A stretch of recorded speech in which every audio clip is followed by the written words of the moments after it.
rata-rata anak dari remaja musola. Rata-rata, mungkin ada yang orang tuanya juga di sini. Itu rata-rata anak yang aktif sekali tentang hafalan di musola, lalu bertemu dengan guru itu. Nah, sekarang di SMP dengan SD dengan SMP sudah kita sekarang pakai zonasi kalau masuk.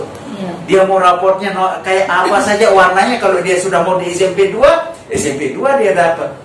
Mau di SMP 1 kalau zonasinya di cakra dia. Nah, itu yang membuat kita ini sekarang kita harus rubah pikiran kita tentang kognitif itu. Dia pada doang gitu sekarang ini. Nah, sekarang apa yang membedakan dia adalah ya tadi itu keimanan dan ketakwaan mereka dan pemahaman mereka tentang agama itu, khususnya agama kita yang sangat mulia ini. Nah, itu yang kejadian ya.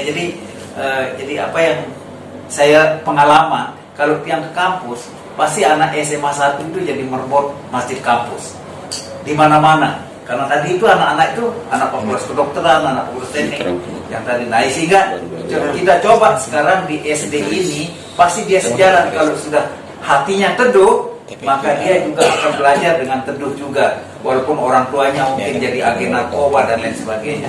Nah, itu maksudnya. Jadi pengalaman yang tadi itu dengan beberapa teman kita diskusikan. Nah, itulah maksud kita kenapa orang tua juga akan menitipkan anak tanda kutip pada sekolah itu memang begitu. Ya, nah sekarang SD negeri, SMP negeri, baik kita tidaklah sanawiyahnya ya harus berkolaborasi dengan situasi yang sekarang ini. Apa yang diinginkan oleh konsumen, ya konsumen inginnya seperti itu. Nah, dari beberapa inilah teman-teman yang saya muliakan, bahwa kita ingin coba merumuskan nanti ke depannya dari apa yang Bapak Ibu sampaikan tadi luar biasa. Saya akan menarik garis besar saja nanti sehingga ini bisa menjadi rumusan dan kebijakan. Kebijakan itu akan kita akan coba diskusikan supaya menjadi tidak ada pertentangan. Ini kan menyatukan serpihan-serpihan ini kan. Sekarang ini bedanya ini. Memang sengaja tadi dengan kita brainstorming itu tahu sudah warnanya SD pelumbuh babur lain, pelumbuh lain, suasana lain. Tapi ada kesamaan dan ada perbedaan. Nah, ini nanti satu ini kita ingin menyamakan. Nah, kemudian nanti juga di sekolah swasta kita akan ajak bicara juga nanti seperti apa. Ya, kita akan ajak bicara dan lain sebagainya. Walaupun kemarin sempat beberapa sekolah swasta itu akan ditutup waktu COVID itu, karena ini orang tutup. Sekolah ditutup dia masuk aja. Wah, sampai akhirnya akhirnya ya pelan-pelan saja. Saya bilang ini sekolah bukan kayak pasar harus datang rame-rame Pol PP tutup sekolah gitu, tidak bisa. Ini kita bicara di dalam pendidikan.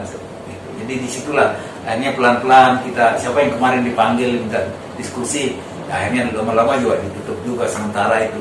Tapi kita berpikir akhirnya ada strategi baru. Nah, untuk itu ada beberapa catatan, mungkin ada satu kompetensi yang anak-anak miliki ketika mereka di SD dan SMP dalam bidang keagamaan itu. Ya, kompetensi tertentu dan di situ. Kalau saya lihat dari beberapa itu, misalkan kalau SD misalkan paling tidak kemampuan anak itu paling tidak dia begitu dia masuk kelas 6 itu kita anggap dia sudah selesai. Ya, begitu masuk kelas 6 dia sudah selesai sebenarnya anak ini, karena dia akan sudah kita anggap masuk ke jenjang yang lebih tinggi. Kalau dia SD misalkan, setidaknya dia wajib namanya hafal namanya juz amma, juz yang bukan 30 juz tapi juz 30 itu wajib. Lalu dia bisa azan dengan baik untuk yang laki-laki, azan. Ya, saya dengar di beberapa SD yang azan iya doang, lo amat nih doang azan. Nah, sekarang kita coba beragama menggilirkan anak atau punya mungkin waktu khusus untuk mengajarkan anak azan itu. Ya, azan. Lalu tadi itu dan lain-lain seperti waktu sholat duha, ya niat dan doa. Itu wajib di SD ini. Ini wajib dan mutlak di SD. Kemudian dan lain-lainnya, bisa pidato, bisa kaligrafi, bisa ada kasidah dan lain sebagainya. Itu tapi yang wajib menurut saya, nanti mungkin dikasih lagi kita masukkan. Tadi itu juz amma, plusnya juga kalau guru itu mampu disuruh itu dengan tahfiz itu juz 1, juz 2, juz 3 dan seterusnya. Ya, sampai dia 3 juz atau 4 juz. Kemudian azan untuk SD, kemudian duha lengkap, kemudian tambah yang lain-lain lah di situ. Nah, tapi yang intinya kalau juz amma betul-betul lafaznya ya dan lain sebagainya. Lalu yang terakhir juga di situ belajar menjadi imam. Ya, ini jadi dua yang sangat praktis itu, yaitu azan dan imam. Nah, kalau SMP ada beberapa hal. Kalau SMP itu jelas juz amma itu wajib. Makanya besok mungkin tahun ke depan pastikan anak SD itu membawa sertifikat juz amma ke SMA. Ke mana? Ke SMP. Nah, bagaimana sekarang kerja keras dari sekolah SD itu dan ibtidaiyah kalau misalkan mau ke sanawiyah harus pastikan anak itu sudah hafal dengan juz amma. Hafal sudah yang juz 30 itu. Lalu dua ya, lalu zikir, imam, sholat jenazah, dan tentu tahfiz. Ya, ini yang untuk SMP yang target-target itu. Sehingga nanti di SMA tidak lagi dia mengulangi itu yang terlalu lebih pengembangan. Karena terbentuklah sudah dia karakter buildingnya, religiusnya itu di SD dan SMP. Kalau SMA ini susah, Pak. Sudah mengajarkan anak gini, iya sekarang dia hafal ini tapi sebentar dia pacaran. Tapi kalau SD dan SMP di situ dia tempat inti permasalahannya. Pengalaman, Pak, saya ini, di situ dia. Nah, di situ tempat SMA itu tempat pengembangannya karakter yang berbeda. Tapi kalau kita terus di SMA mengajarkan ini, dia akan kehabisan waktu anak ini, karena di situ tempat yang betul-betul anak ini belajar dan bermain. Dia mulai main basket, main voli, pertandingan, olimpiade, dan juga dia mengenal lawan jenis yang sudah berbeda di situ. Sehingga saya pernah haramkan pacaran di SMA 1 sampai saya diprotes orang tua. Ya, saya bilang saya haramkan pacaran tuh. Dan banyak pengikutnya itu. Jadi imam. Pengikutnya itu. yang mengharapkan pacaran. Jadi situ dia ya. Jadi inilah. Jadi kenapa saya sampaikan ini, kita mulai dari TK, SD, SMP, karena disitulah tempat pembentukan karakter yang paling enak, paling bukan paling gampang, paling lunak. Tapi kalau sudah SMA, saya pengalaman sudah hampir 15 tahun. Ya, justru dia mengaji itu karena dia naksir orang. Dia sholat lagi karena ada maunya. Tapi kalau SD SMP kan belum ada seperti itu. Ya itulah makanya dia minta penekanan ini kepada kita di SD dan SMP. Kalau di situ sudah ini, insya Allah lah anak-anak akan paling tidak mengurangi lah depresi anak ketika menghadapi zaman yang sangat sulit ini. Nah, itu kira-kira beberapa kesimpulannya. Kemudian tentu ada masalah kekurangan guru, tentu infrastruktur ya, ada yang musola.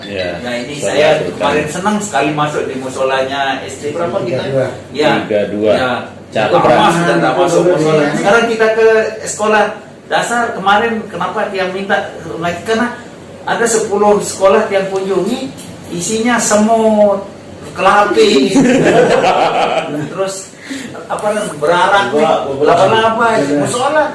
Tapi ada kepala sekolahnya kita tegur. Nah, sekarang supaya bisa dimakmurkan ya dengan cara tadi ke sekolah mengaji itu. Nah, di situ mulailah dibersihkan, lalu dia speaker Sandewan Depan dibuka jadinya. Nah, inilah tadi kita akan lanjutkan ini program ini ya, dengan brainstorming ini ada beberapa kali nanti ke depan kita akan ini, sehingga saya akan laporan ke Pak Wakil, pasti Pak Wakil akan ketemu kelompok-kelompok nanti untuk menggarisbawahi program ini. Ya, kita ambil dari kata hashtagnya tadi ya, itu kata harmoni dan unggul tadi itu. Ya, jadi harum itu. Ya, itulah mungkin teman-teman catatan kita pada pagi menjelang siang, hampir 2 jam kita diskusi.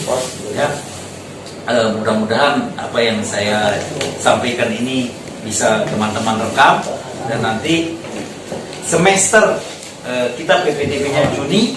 Sekarang teman-teman melakukan ini, cuman ada orang tua yang segera ini harus dilakukan, Pak Kades. Gimana aja nih? Besok liburan, sudah anaknya libur lagi.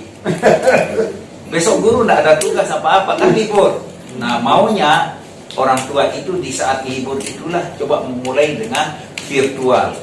ya seperti yang dilaksanakan oleh SIT itu. Guru-guru agama coba dengan kelas 3, 4, 5 mana yang mau dan yang memungkinkan mulai mengadakan setoran anak itu, tapi melalui virtual. Setorannya Pak SD itu yang saya bilang tadi dan wajibkan dulu jus aman saja, jus amannya lah, jus alpukat, jus jambu, jus apa-apa, jus amannya juga harus di ini. Nah cuman ini akan segera kita ini karena ini musim libur, mungkin nanti kita akan coba di beberapa sekolah dulu pilot project yang setoran dengan virtual itu. Yang jelas di ibu yang di mana di Mojok mungkin ya belum bisa misalkan, tapi di SD-nya Ibu Fitriati mungkin memungkinkan ya, di tempatnya Pak Pur. Pak Pur bisa nggak kira-kira? Bapak sering daring apa luring di sana? Dia double di sana. Double, bisa daring bisa luring ya. Tapi akhir-akhir ini kan